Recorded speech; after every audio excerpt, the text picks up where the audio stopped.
नमस्कार दोस्तों, मैं हूं दीपक सिंह छपरहिया और आप देख रहे हैं डीके पिक्चर्स भोजपुरी। और आज ऑडियो टेम्पर रिकॉर्डिंग स्टूडियो के माध्यम से फिर रोहित जी का गाना रिकॉर्ड हुआ।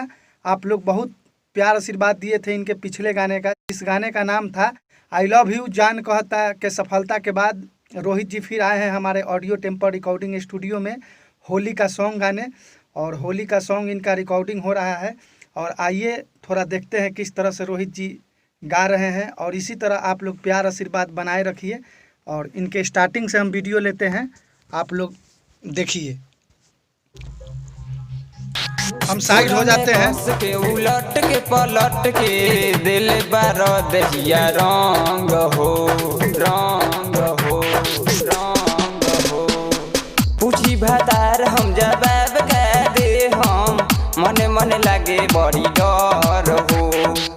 ललका पियर का देवरू लोंग में बारा खाला का, ललका पियर का देवरू लोंग में बारा खाला का। छोला ना कौन अलंग ए देवर जब देखी है हो सैया मने मने लागे बड़ी